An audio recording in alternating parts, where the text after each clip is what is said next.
Hello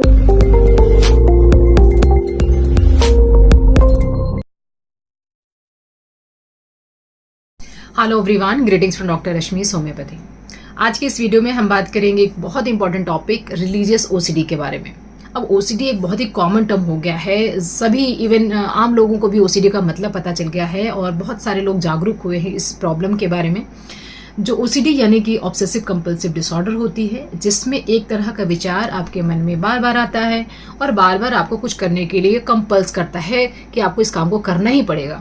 जैसे lock लगा लिया लेकिन हम जाते समय फिर से चेक करते हैं, अरे लॉक सही से लगा है या नहीं लगा है, या बार बार हाथ धोना कि अरे मैंने ये चीज़ छू ली तो पता नहीं मेरे हाथ में जम्स तो नहीं लगे हैं, उससे इन्फेक्शन तो नहीं हो जाएगा।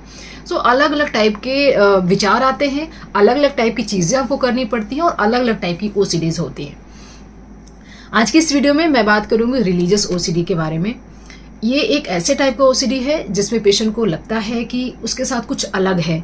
वो जल्दी से डॉक्टर से इस तरह की बातें डिस्कस नहीं करता, इवन उसको लगता भी नहीं है कि वो किसी से शेयर कर सकता है, क्योंकि उसको लगता है कि जो उसके साथ है बहुत ही अलग है, बहुत ही गलत है, और इवन अपनी फैमिली मेम्बर्स के साथ भी अपने सिम्टम्स को शेयर नहीं करते हैं। तो रिलीजियस ओसीडी मतलब अपने फेथ, अपने भगवान या आप जिनको मानते हैं उनके लिए तरह तरह के गलत विचार आना, और इस तरह के जो विचार आने से पेशेंट उनको रोक नहीं पाता है, और जब विचार आता है उसके बाद उसको गिल्ट महसूस होती है, उसके बाद उसको लगता है कि उसकी सज़ा मिलेगी।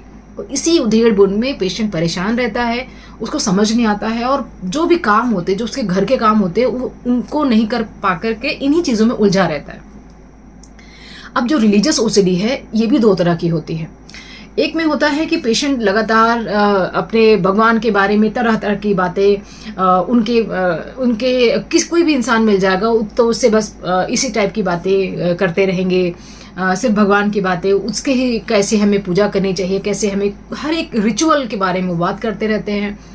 दूसरा होता है कि भगवान के बारे में गलत विचार आना, मतलब कि जिसको हम स्क्रॉपलिसिटी बोलते हैं। इसमें ये होता है कि जो पेशेंट होता है वो हमेशा सोचता है कि भगवान की जो पूजा होनी चाहिए वो एक परफेक्ट तरीके से होनी चाहिए। अगर उसमें कोई गलती हो गई तो बहुत गलत हो गया, बहुत बड़ा गुनाह हो गया, और 100% परफेक्ट तरीके से ये पूजा होनी चाहिए। अब अगर उससे गलती हो जाती है तो उसको लगता है कि इसकी सज़ा उसकी फैमिली को मिलेगी, उसके बच्चों को मिलेगी या उसको मिलेगी, तो वो एक तरह से बहुत डरने लगता है भगवान से और उस तरह के विचार से। एक और तरह की ओसीडी होती है जिसको हम सेक्सुअल ओसीडी बोलते हैं, जिसके लिए हम अलग टाइप पे बात कर सकते हैं, लेकिन थोड़ा सा मैं यहाँ पे बताना चाहूँगी। सेक्सुअल ओसीडी का मतलब हुआ कि भगवान को लेकर सेक्सुअल थॉट्स आते हैं। ये भी एक ओसीडी का फॉर्म होता है और इसके लिए भी पेशेंट अप्रोच करते हैं। तो इस तरह की जो ओसीडी होती है इसमें लगता है कि पेशेंट जो है एक परफेक्ट तरीके से अगर भगवान की पूजा नहीं कर रहा है तो उसको बहुत बड़ी पनिशमेंट मिल सकती है। अब हम बात करते हैं एक बहुत ही रिसेंट केस के बारे में। ये मेरे पास केस है, एक लेडी है मेरे पास, 34 ईयर्स की लेडी है।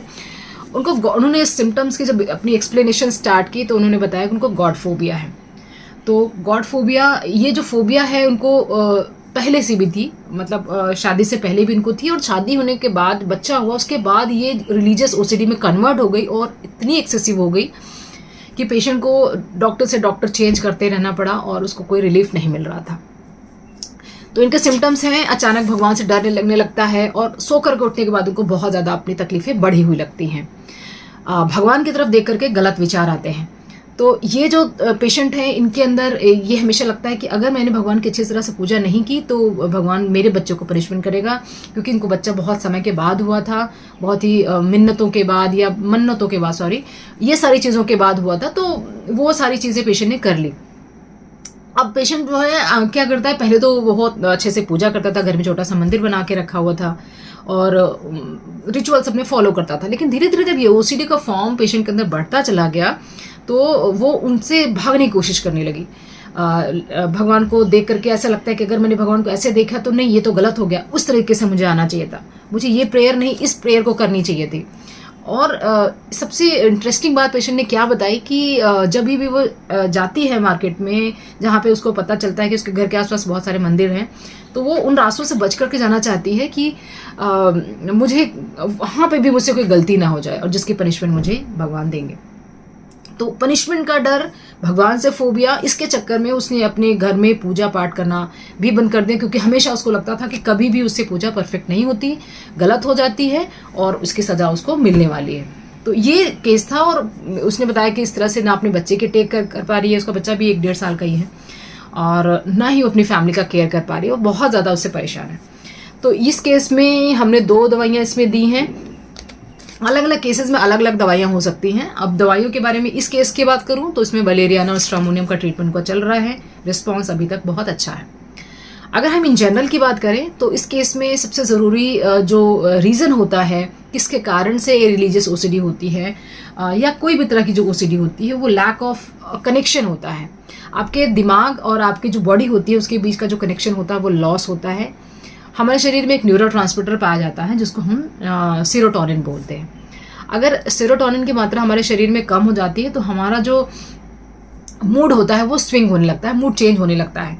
और इसी तरह से जो कनेक्शन होता है बॉडी का और माइंड का वो भी लो हो जाता है और तरह तरह के विचार आते रहते हैं और हमारा जो दिमाग है वो अच्छे विचार और गलत विचार को छान नहीं पाता है। तो हम वो भी सोचने लगते हैं जो हमें नहीं सोचना है या हम नहीं चाहते हैं सोचना। तो सारे थॉट्स हमें जो है वो मिलने लग जाते हैं। सारे जितनी भी थॉट्स हमारे दिमाग में आते हैं सारे इंटरप्रेट होने लग जाते हैं, सारे पहुंचने लग जाते हैं ब्रेन तक और उससे हमें परेशानी होती है। तो अच्छे और बुरे विचार का जो एक छन्नी होती है ना वो बहुत कमज़ोर पड़ जाती है। उसमें पेशेंट को जो मिक्स्ड थॉट्स होते हैं वो लगातार आते रहते हैं, वो नहीं चाहता है फिर भी आते रहते हैं और कंपल्स करते हैं उसको। तो ये एक तरह से एक रीज़न बन जाता है रिलीजियस ओसीडी का। और अगर हम ट्रीटमेंट की बात करें तो ट्रीटमेंट में इसके लिए सबसे अच्छी चीज़ है साइकोथेरेपी। इसमें पेशेंट से बात की जाती है, उसको समझाया जाता है कि जो वो सोच रहा है वो इलॉजिकल है। ऑल्दो पेशेंट कई बार इस बात को मानते हैं कि मैं जानता हूँ कि ये गलत है, मैं जानता हूँ कि ये जो मैं सोचता हूँ है नहीं ऐसा, लेकिन फिर भी कंट्रोल नहीं हो पाता है। साइकोथेरेपिस्ट में हेल्प करती है। साथ के साथ हम सीबीटी भी करते हैं, मतलब कॉग्निटिव बिहेवियर थेरेपी। मतलब हम अपने सोचने के नज़रियों को बदलने की कोशिश करते हैं पेशेंट की, कि जो जैसा वो सोच रहा है उसको दूसरे तरीके से सोच सकता है। तो उसको हम अलग अलग वेज बताते हैं कि किस तरह से अपने विचारों से वो अलग तरीके से सोच सकता है। और सबसे अच्छी जो थेरेपी मैंने प्रैक्टिकली जो अपनी क्लिनिक में देखी है वो है ईआरपी। हम ईआरपी में क्या करते हैं, मतलब एक्सपोजर रिस्पॉन्स थेरेपी। मतलब इसमें क्या करते हैं कि एक्सपोजर रिस्पॉन्स प्रिवेंशन है। मतलब हमने एक्सपोज किया पेशेंट को उस तरह के थॉट्स को, हमने पेशेंट को बिठाया, हमने बोला कि आपको जितने भी थॉट्स आते हैं गॉड से रिलेटेड, जितने भी गलत विचार आते हैं वो सारे आप बैठ के सोचो आप, ठीक है। तो जब पेशेंट सोचने लगता है, क्योंकि पहले क्या होता है पेशेंट डरता है कि इस तरह से विचार मुझे नहीं आने तो मुझे गलत हो जाएगा, मुझे गिल्ट हो जाएगा। अब हम पेशेंट को बोलते हैं कि आप सोचो, जितना सोच सकते हो, जितना मैक्सिमम आप इस तरह के विचार ला सकते हो आप लेके आओ। उसके बाद हम प्रिवेंट करते हैं कि वो उस तरह से अपने एक्शन को कर पाए। जैसे अब उसको विचार आया कि मैंने गलत तरीके से प्रेयर करी, तो अब तरीके से अपने तरीके बदलने लग जाएगा प्रेयर करने का, ठीक तरीके से करेगा। इसमें हम उसके एक्शन को नहीं करने देते। मतलब एक्सपोजर तो दिया हमने, रिस्पॉन्स उसको करने नहीं देते। तो इस तरह से वो हर बार जब उसको थॉट्स आएंगे तो उसके रिस्पॉन्स को हम रोक देते हैं और धीरे धीरे करके वो जो थॉट्स होते हैं उसकी कंपल्शन जो होती है वो ख़त्म होने लगती है। ये जो सेशंस होते हैं एक्सपोजर की, जो थेरेपीज़ की जो सेशंस होते हैं वो 4 से 5 या 6 सेशंस होते हैं। और अगर हम कंप्लीट ट्रीटमेंट की बात करें तो उसमें कम से कम 6 महीने से लेकर 1 साल 1.5 साल तक को कंप्लीट क्योर में टाइम लगता है। डिपेंड करता है कि जो पेशेंट है उस कितना कोऑपरेटिव है, उसकी प्रॉब्लम कितनी ज़्यादा है, कॉम्प्लिकेटेड तो नहीं है, अदर मेडिकल कंडीशन है। तो ये हमारा जो मैनेजमेंट है ये हमारा रहता है। अब हम बात करते हैं दूसरे जो फैक्टर्स है जो कंट्रीब्यूट करते हैं कि आपके प्रॉब्लम लगातार बनी हुई है। इसके साथ में जो लोग बहुत ज़्यादा स्ट्रेस्ड रहते हैं उनको भी रिलीजियस ओसीडी होने का चांसेस ज़्यादा रहता है। जिनकी नींद नहीं पूरी होती है, जो एडिक्शन, किसी भी तरह का एडिक्शन होता है अगर वो ज़्यादा रहता है, फैमिली एनवायरनमेंट अच्छा नहीं है, या जॉब बहुत ज़्यादा हेक्टिक है जिसमें पेशेंट को अपने लिए टाइम नहीं मिल पा रहा है। तो बहुत सारे फैक्टर्स हैं जो कंट्रीब्यूट करते हैं इस तरह की ओसीडी के लिए। और हम एक फैक्टर को बिल्कुल इग्नोर नहीं कर सकते हैं, वो है जेनेटिक हिस्ट्री। तो जेनेटिकली अगर पेशेंट की फैमिली में कोई है जिसको ये प्रॉब्लम रहती है तो उनको चांसेस हैं कि रिलीजियस ओसीडी हो सकती है। अब लास्ट में मैं होम्योपैथिक मेडिसिन के बारे में बताऊंगी। अब मैं बताना चाहूँगी कि इस केस में फैमिली का क्या रोल रहता है। सबसे पहले पेशेंट के रोल की बात करते हैं। तो पेशेंट का रोल ये रहता है कि जब उसको रियलाइज़ हो जाए कि उसके साथ कुछ अलग है, कुछ गलत है, तो ज़रूर अपनी फैमिली में एक ना एक मेंबर से किसी के साथ वो शेयर करे कि उसके साथ ये प्रॉब्लम है और जल्द से जल्द इसका ट्रीटमेंट सीख करें। और ये ट्रीटमेंट बिल्कुल पॉसिबल है और इसमें किसी भी तरह का एक स्टिग्मा नहीं होना चाहिए कि मुझे इस तरह से गलत विचार आते हैं तो अगला बंदा अगर जान जाएगा कि मुझे इस तरह के विचार आते हैं तो मेरे बारे में क्या सोचेगा। सबसे पहले इस क्या सोचेगा वाली चीज़ हटानी होती है। सबसे पहले आपको ट्रीटमेंट लेना होता है, क्योंकि जो चीज़ आपके साथ हो रही है आपके कंट्रोल में नहीं है। सो इसमें आपकी कोई फॉल्ट नहीं है अगर आपको इस तरह के विचार आते हैं। दूसरी चीज़ ये है कि अगर आपकी फैमिली में कोई ऐसा है जो परेशान रहता है या भगवान के आसपास इर्द गिर्द उन्हीं के लिए हमेशा अपनी कोशिश करता रहता है, या डिप्रेस्ड रहता है, या अपनी चीज़ों को शेयर नहीं करता है लेकिन परेशान ज़रूर रहता है, तो आप ज़रूर अपने डॉक्टर से इसके बारे में बात करें। तो ये जो ट्रीटमेंट होता है होम्योपैथी का किसी भी तरह की ओसीडी में, क्योंकि OCD is a behavioural disorder, एक कंडीशन है जिसके लिए कंप्लीट ट्रीटमेंट लेना ज़रूरी है, और इसके लिए हम जो देते हैं उसको बोलते हैं कॉन्स्टिट्यूशनल ट्रीटमेंट। जब पेशेंट हमें सीख करता है अपने ट्रीटमेंट के लिए, तो सबसे पहली बात तो ये है कि हम पेशेंट को कंफर्ट करते हैं कि अपनी बातें वो पूरी तरह से कह पाए। जब अपनी बातें पेशेंट पूरी तरह से कह पाता है तो हम उसमें नोटिस करते हैं कि जो और क्या चीज़ें हैं जो पेशेंट को इसके अलावा जो है जो परेशान करती हैं। अलग अलग पेशेंट के अंदर अलग अलग प्रेजेंटेशन ओसीडी की हो सकती है। जैसे नींद नहीं आना भी होता है, डिप्रेस्ड हो जाता है पेशेंट, अपने काम पूरे नहीं कर पाता है, फ्रस्ट्रेशन रहती है, कंसंट्रेशन नहीं रहती है, लैक ऑफ फैमिली रिस्पॉन्सिबिलिटी होती है क्योंकि अपना टाइम वो दे ही नहीं पा रहा है फैमिली को। सो बहुत सारी चीज़ें हैं जो पेशेंट से हम बात करते हैं, निकलवाते हैं।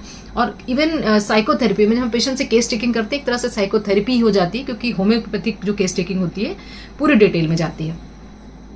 अब इसके बाद हमने पेशेंट की करंट हिस्ट्री ले ली, पेशेंट की जो पास्ट मेडिकल हिस्ट्री है, फैमिली हिस्ट्री है, उन सारे के बेसिस पे हम एक दवा देते हैं जिसको हम कॉन्स्टिट्यूशनल मेडिसिन बोलते हैं। That is the only medicine that is required to cure a case of OCD. Otherwise बाकी जो चीज़ें हैं वो सिम्टोमेटिक होती हैं, जैसे जिस तरह के सिम्टम्स पेशेंट प्रेजेंट कर रहा है उसको आराम देने के लिए वो दवाइयाँ हो सकती हैं। तो कुछ दवाइयों के बारे में बात करते हैं जो मोस्ट फ्रिक्वेंटली हम ऐसे केसेस में देते हैं। पहली दवा जो मुझे मेरी क्लिनिकल प्रैक्टिस में बहुत अच्छे रिजल्ट्स देती रही है वो है स्ट्रामोनियम, जो कि हमने इस केस में भी दिया था। तो स्ट्रामोनियम के अंदर पेशेंट बहुत बातूनी होता है, डरपोक ज़रूर होता है लेकिन बातूनी बहुत होता है, और उसकी बातों का जो एक थीम होता है ना वो भगवान के आसपास इर्द गिर्द ही रहता है। कहीं ना कहीं कोई भी बात चल रही होगी वो पहुँच करके वहीं पर अटक जाएगी। तो और उसको बहुत इंटरेस्ट आता है कि उसको सब लोग सुने, और हमेशा वो सीख करता रहता है भगवान की बातें, भगवान से कैसे जितनी भी चीज़ें उसको पता होती हैं और जितनी भी उसकी क्वेरीज होती हैं वो भगवान से संबंधित ही होती हैं। तो इस तरह के केसेस में stramonium is a good remedy, बहुत अच्छा रिजल्ट देती है। और इसकी जो पोटेंसी होती है ज़्यादातर हम 200 या 1 mg रख सकते हैं कि पेशेंट की एज कितनी है, प्रेजेंटिंग सिम्टम्स कितने इंटेंस हैं, वो सारी चीज़ें ध्यान में रख करके हम देते हैं। जो अगली दवा है ऐसे केसेस में हम देते हैं वो है सेरोटोनिन। अब सेरोटोनिन एक ऐसा न्यूरोट्रांसमीटर है, मैंने बताया कि जिसके कारण आपको ये मूड स्विंग्स होते हैं, गलत विचार आते हैं, लो मूड रहता है, डिप्रेस्ड रहता है। तो सेरोटोनिन अगर बॉडी में कम रहता है तो हम चाह करके भी अच्छा फील नहीं कर सकते। सो सेरोटोनिन भी एक होम्योपैथिक मेडिसिन है जो कि आप ले सकते हैं। इसको हम ज़्यादातर लो पावर्स में दे सकते हैं, 30 या 200 पावर में इसको दिया जाता है। अगली जो दवा है वो है रेस्क्यू रेमेडी। रेस्क्यू रेमेडी एक ऐसा एक बैच फ्लावर रेमेडी है जो कि बहुत ज़्यादा यूज़फुल है किसी भी तरह के केसेस में। इवन अगर एंग्जाइटी हो रही है पेशेंट को, ये स्लीपलेसनेस हो रही है या बेचैनी हो रही है बहुत ज़्यादा, तभी भी हम रेस्क्यू रेमेडी देते हैं। और भी केसेस में जब वो कंसंट्रेशन नहीं कर पा रहा है पेशेंट, किसी भी काम में उसका मन नहीं लग रहा, तभी भी रेस्क्यू रेमेडी बहुत ज़्यादा हेल्पफुल है। Not only this case of religious OCD, जो रेस्क्यू रेमेडी है बहुत सारी और जो बिहेवियरल इश्यूज़ है उसमें काम आती है। अगली जो दवा है वो है कैलिफॉस। अब कैलिफॉस हम ऐसे केसेस में देते हैं जहाँ पर पेशेंट का मेंटल एंड फिजिकल जो सिस्टम है बिल्कुल हिला हुआ है, नींद नहीं आती है उसको, बॉडी हमेशा एग्जॉस्टेड रहती है, दिमाग किसी चीज़ में लग नहीं सकता है, फ्रीक्वेंट हेडेक बने रहते हैं, या दिमाग पर हमेशा एक फॉगी जैसा रहता है, मतलब सोचने समझने की जो क्षमता है वो थोड़ी सी कम हो जाती है। तो ऐसे केसेस में हम कैलिफॉस देते हैं। एक और इम्पॉर्टेंट दवा है जो महिलाओं के केसेस में अगर ऐसे सिम्टम्स आते हैं तो बहुत अच्छा काम करती है, वो है वलेरियाना। वलेरियाना के अंदर क्या देखा जाता है कि हिस्टीरिया रहता है। ये ओसीडी तो रहता ही है लेकिन पेशेंट बहुत हिस्टेरिकल रहता है, उसको ऐसे अटैक आते हैं, ऐसे विचार भगवान के बारे में आते हैं कि उसको लगता है कि वो अटैक आएगा और वो गिर जाएगा। और यूजुअली समटाइम्स ऐसा हो भी जाता है कि उसको ऐसे अटैक जैसे आ जाते हैं, फॉल्स अटैक आ जाते हैं, बेचैनी से बेहोशी सी आ जाती है, फिर वो उठ करके नॉर्मल हो जाता है। तो अगर इस तरह से हिस्टेरिकल अटैक्स होते हैं, पेशेंट को बहुत ज़्यादा गलत विचार आते हैं, तब ये दवा काफ़ी अच्छा काम करती है। ये सारी सिम्टोमेटिक दवाइयाँ हैं, लेकिन इसके लिए कॉन्स्टिट्यूशनल दवा के साथ ये दवाइयाँ आप डेफिनेटली दे सकते हैं। बाकी और भी दवाइयाँ हैं जो आप अपने पेशेंट को जो भी तकलीफ़ आ रही है ओसीडी के दौरान उसको दी जा सकती है। तो ये सारी इन्फॉर्मेशन थी रिलीजियस ओसीडी के बारे में और इसके होम्योपैथिक ट्रीटमेंट के बारे में।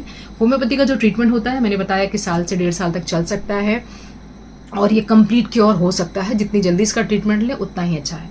अगर आप उसे कंसल्टेशन बुक करना चाहते हैं तो व्हाट्सएप नंबर 7017991940 पर व्हाट्सएप करके आप अपना स्लॉट खुद से बुक कर सकते हैं। अगर आपको कोई भी डाउट्स हैं, कोई भी क्वेरीज है तो कॉल मी फॉर ऐप पे बात करके अपनी डाउट्स क्लियर कर सकते हैं। अभी तक आपने मुझे इंस्टा पे फॉलो नहीं किया तो वहाँ पे फॉलो कर ले, वहाँ पे भी ऐसे ही हेल्थ रिलेटेड रील्स डालती रहती हूँ। Wishing you very good health. Thanks for watching.